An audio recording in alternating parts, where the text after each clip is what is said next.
प्यारे मित्रों, ओम नमस्ते।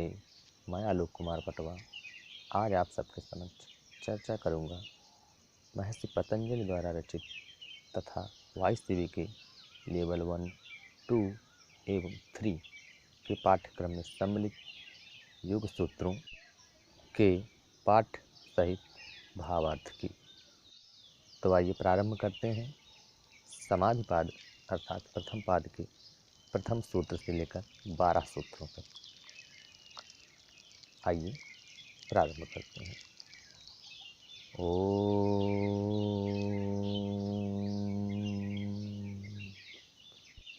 अथ योगानुशासनम।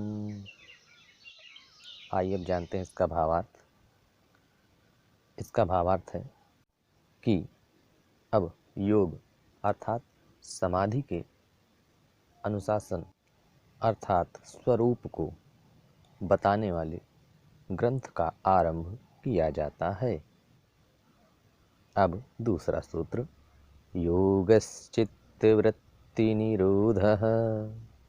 भावार्थ, इस सूत्र में महर्षि पतंजलि जी योग को परिभाषित करते हुए कहते हैं कि चित्त की वृत्तियों का निरोध ही योग है। अब तीसरा सूत्र, तदा द्रष्टुः स्वरूपेव स्थानम्। इस सूत्र में महर्षि पतंजलि जी कहते हैं कि जब चित्त की वृत्तियों का निरोध हो जाता है तब दृष्टा अर्थात आत्मा अपने वास्तविक स्वरूप में स्थित हो जाता है। अगला सूत्र, वृत्ति सारूप्यमितरत्र। इस सूत्र में महर्षि पतंजलि बताते हैं कि जब दृष्टा अर्थात आत्मा अपने वास्तविक स्वरूप में स्थित नहीं होता है तो वह वृत्तियों के अनुरूप अपने को महसूस करता है। वह वृत्तियों के अनुरूप अपने को कभी शांत, कभी चंचल तथा कभी मूढ़ ऐसे स्वभाव वाला मानता है। अगला सूत्र, वृत्तयः पंचतयः क्लिष्टा क्लिष्टाः। भावार्थ, चित्त की वृत्तियाँ 5 प्रकार की होती हैं जो क्लिष्ट तथा अक्लिष्ट स्वभाव वाली होती हैं।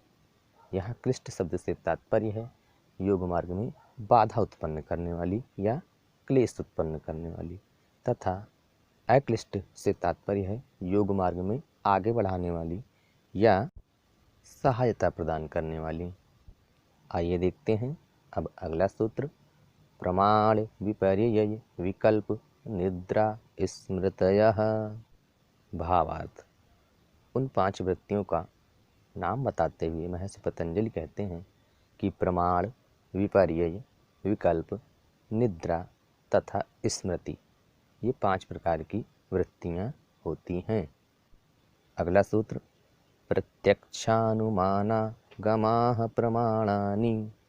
भावार्थ, इस सूत्र में महर्षि पतंजलि जी ने प्रमाण वृत्ति के 3 भेद बताए हैं।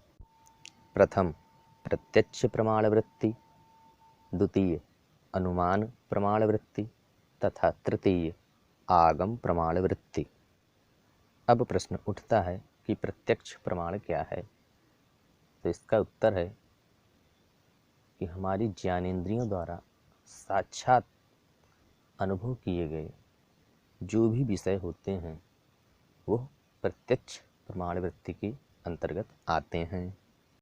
जैसे नेत्रों द्वारा किसी भी व्यक्ति या वस्तु को देखकर उसके सुंदर एवं कुरूप होने का ज्ञान, कानों द्वारा किसी भी संगीत को सुनकर उसके मधुर एवं कर्कश होने का ज्ञान, नासिका द्वारा किसी भी पुष्प को सूंघकर उसके सुगंधित या दुर्गंध युक्त होने का ज्ञान, इसी प्रकार रसना द्वारा अर्थात जिह्वा द्वारा किसी भी वस्तु को चखकर उसके खट्टे, मीठे, तीखे तथा कसैले होने का ज्ञान, इसी प्रकार त्वचा द्वारा किसी भी वस्तु को छूकर उसके कठोर या मुलायम होने का ज्ञान। इस प्रकार ज्ञानेंद्रियों द्वारा साक्षात प्रत्यक्ष या अनुभव किए गए विषयों का ज्ञान ही प्रत्यक्ष प्रमाण वृत्ति के अंतर्गत आता है। अब बात आती है अनुमान प्रमाण वृत्ति की कि अनुमान प्रमाण वृत्ति क्या है। तो इसका उत्तर है कि जब किसी प्रत्यक्ष वस्तु को देखकर किसी अप्रत्यक्ष वस्तु के होने का ज्ञान अनुमान के द्वारा प्राप्त होता है तो ऐसी वृत्ति अनुमान प्रमाण वृत्ति कहलाती है। जैसे बादलों को देखकर वर्षा के होने का अनुमान, धुएं को देखकर अग्नि के होने का ज्ञान। इसी प्रकार कहीं भीड़ को देखकर वहाँ किसी अनिष्ट के होने का ज्ञान या अनुमान, ये सब अनुमान प्रमाण वृत्ति के अंतर्गत आते हैं। अब बात आती है आगम प्रमाण की। तो प्रश्न उठता है कि आगम क्या है। इसका उत्तर है कि हमारे जितने भी दर्शन, उपनिषद इत्यादि मोक्ष कारक ग्रंथ हैं, ये सब आगम कहलाते हैं। आइए अब देखते हैं अगला सूत्र। विपर्ययो मिथ्या ज्ञानम तदरूप प्रतिष्ठम।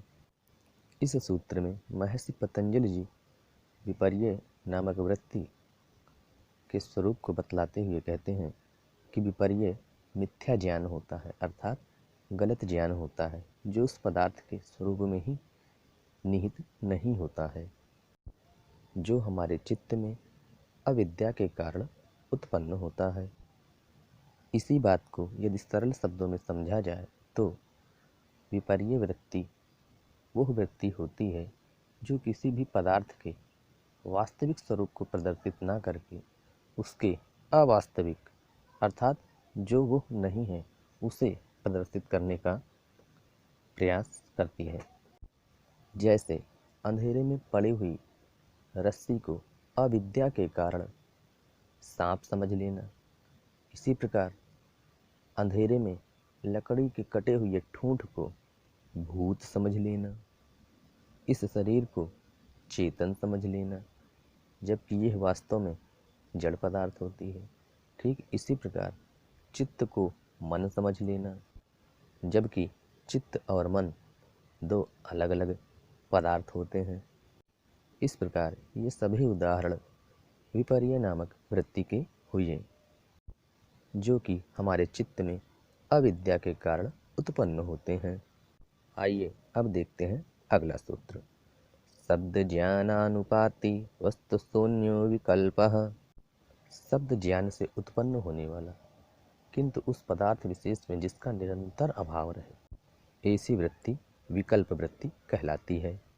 जैसे इच्छाधारी लड़की, हाथी या पर्वत जैसे विशाल शरीर वाला आदमी, ये सब विकल्प नामक वृत्ति के अंतर्गत आने वाले दृष्टांत या उदाहरण हुए।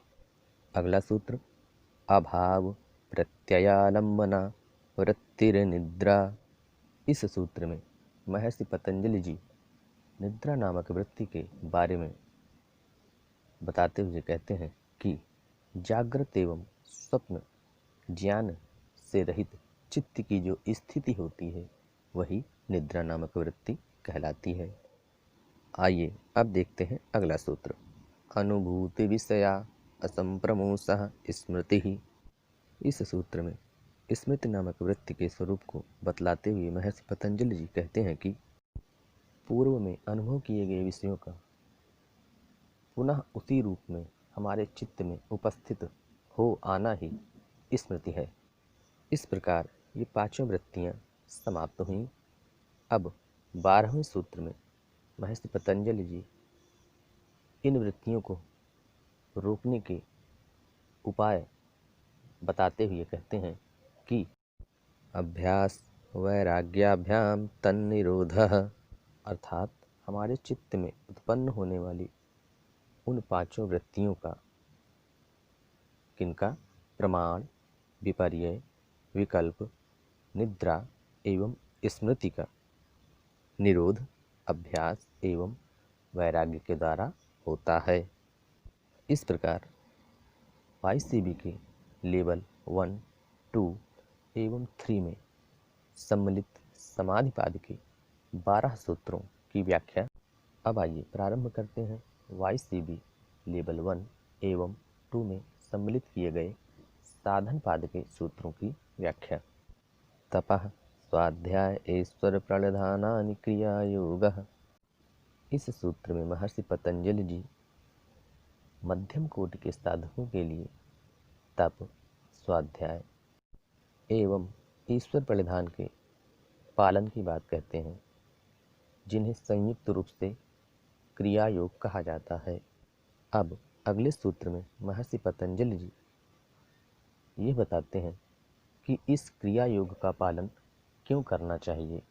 इसके संदर्भ में वे कहते हैं कि समाधि भावनार्थः क्लेशतनुकरणार्थश्च, अर्थात क्रिया योग का पालन क्लेशों को तनु अर्थात छीण करने के लिए तथा समाधि की प्राप्ति के लिए करना चाहिए।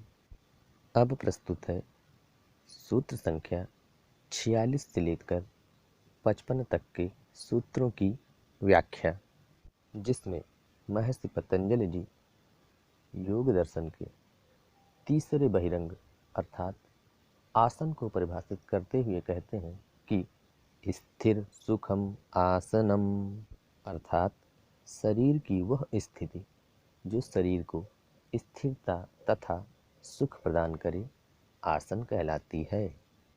अब अगले सूत्र में महर्षि पतंजलि जी आसन सिद्धि के उपाय का वर्णन करते हुए कहते हैं कि प्रयत्न शैथिल्यानंत समापतिभ्याम, अर्थात जब सभी प्रकार की शारीरिक क्रियाओं को रोककर साधक उस अनंत परमात्मा में अपने चित्त को लगाता है, तब साधक का आसन सिद्ध हो जाता है। अब अगले सूत्र में आसन सिद्धि के फल का वर्णन करते हुए महर्षि पतंजलि कहते हैं कि ततो द्वंद्वानभिघातः, अर्थात आसन की सिद्धि प्राप्त हो जाने पर द्वंद्व साधक को प्रभावित नहीं कर पाते, अर्थात साधक द्वंद्वों पर विजय प्राप्त कर लेता है और उनसे प्रभावित नहीं होता है। अब प्रश्न उठता है कि ये द्वंद्व क्या है, तो इसका उत्तर है कि सुख दुख, लाभ हानि, जय पराजय, मान एवं अपमान, इन्हीं विरोधी भावनाओं को ही द्वंद्व कहते हैं। अब अगले सूत्र में अष्टांग योग के चतुर्थ बहिरंग अर्थात प्राणायाम को परिभाषित करते हुए महर्षि पतंजलि जी कहते हैं कि तस्मिन् सति श्वास प्रश्वास योर गतिविच्छेदः प्राणायामः, अर्थात श्वास एवं प्रश्वास की स्वाभाविक गति का विच्छिन्न हो जाना अर्थात रुक जाना या विस्तृत हो जाना ही प्राणायाम कहलाता है। आइए अब देखते हैं अगला सूत्र। वाह्याभ्यंतर स्तंभ वृत्तिर देश काल संख्याभिः परिदृष्टो दीर्घ सूक्ष्मः। इस सूत्र में महर्षि पतंजलि जी बताते हैं कि जब साधक वाह्य वृत्ति, अभ्यंतर वृत्ति एवं स्तंभ वृत्ति प्राणायामों की जांच स्थान, समय व गणना के आधार पर करता है, तो वह प्राण दीर्घ अर्थात लंबा तथा सूक्ष्म अर्थात हल्का हो जाता है। आइए अब देखते हैं अगला सूत्र। वाह्याभ्यंतर विषयाक्षेपी चतुर्थः। इस सूत्र में महर्षि पतंजलि जी बताते हैं कि वाह्याभ्यंतर विषयाक्षेपी नामक प्राणायाम चौथा प्राणायाम होता है। अब अगले सूत्र में महर्षि पतंजलि जी प्राणायाम के फल का वर्णन करते हुए कहते हैं कि ततः क्षीयते प्रकाशावरणम, अर्थात प्राणायाम के अभ्यास से ज्ञान के ऊपर पड़ी हुई अज्ञान की परत क्षीण हो जाती है या कमजोर हो जाती है। आइए देखते हैं अगला सूत्र। धारणासुचा योग्यता मनसः।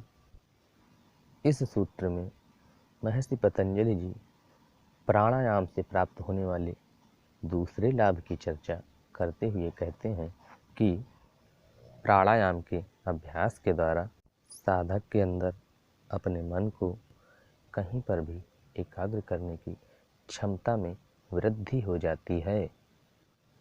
अब अगले सूत्र में योग के 5वें बहिरंग अर्थात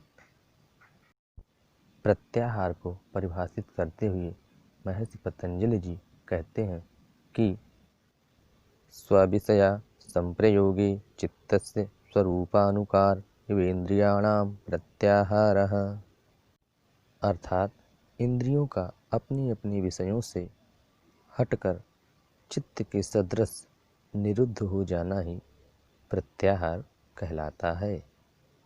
अब अगले सूत्र में महर्षि पतंजलि जी प्रत्याहार के पालन के फल का वर्णन करते हुए कहते हैं कि ततः परमावस्थितेन्द्रियाणाम, अर्थात प्रत्याहार के पालन के द्वारा साधक की सभी इंद्रियां उसके वश में हो जाती हैं।